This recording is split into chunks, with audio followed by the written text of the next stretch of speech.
I'm Carl Tawney, and this is my video presentation for Assessment 1A. First question: how would you define the financial situation of Zoetermeer in 2012?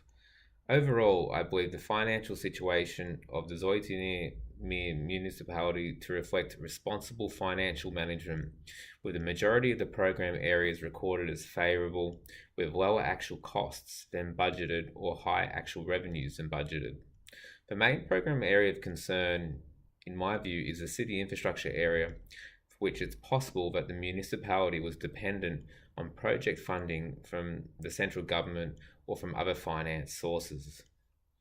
2. Justify your answer and remember to incorporate the criteria you've used to determine a financial situation.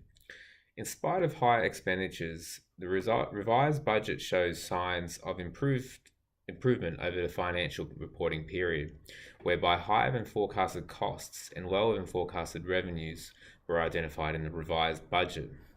This resulted in downwards pressure being placed on costs and increased revenues. For example, although the total budgeted revenue was 26 million down or 14%, the municipality found a way to respond and cut costs by 30 million euros or 8%. 3. What areas clearly need improvement from a financial management point of view? The city infrastructure program area experienced 26 million euros or 35% lower than actual costs than budgeted, and 31 million or 40% lower actual revenues than budgeted. This demonstrates clear unforeseeable circumstances with the budget, which could be related to external economic or political factors. In Australia, the election of new local governments have resulted in the cancellation of finance for infrastructure projects.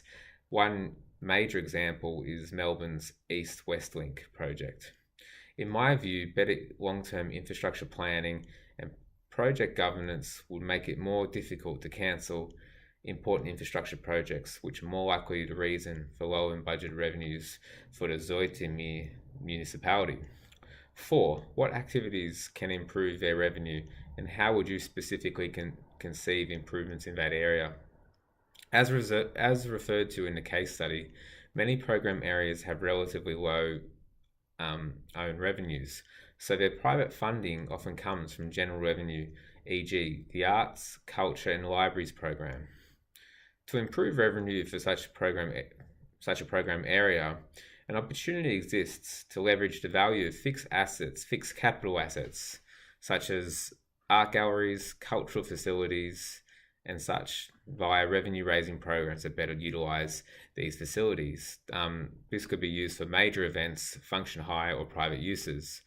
Also, given that the city infrastructure program is said to be funded by land purchases, I believe that this could provide a revenue raising opportunity via direct private sector provision of new infrastructure assets for education, cultural facilities, sports facilities and housing. To achieve this, rather than the budget relying on revenue from developer taxes to build capital intensive assets, the municipality could introduce incentives for property developers to take on the capital risk of construction and directly provide new infrastructure facilities as part of their development tax obligations. 5. What areas do you think could decrease their cost?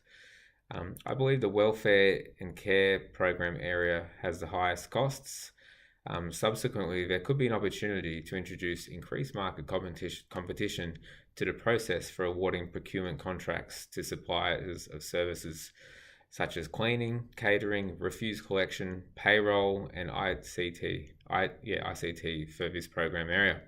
In saying that, the municipality would have to carefully consider committed expenditure, claims from existing contractors and future contractors, contract price increases, the flexibility of contracts, and risk management.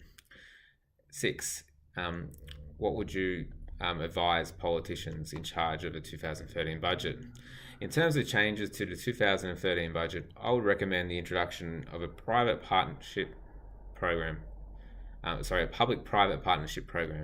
policy.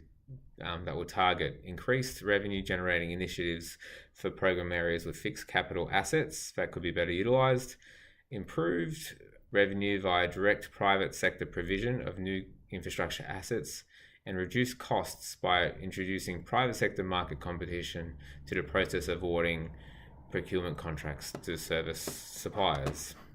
Thanks very much.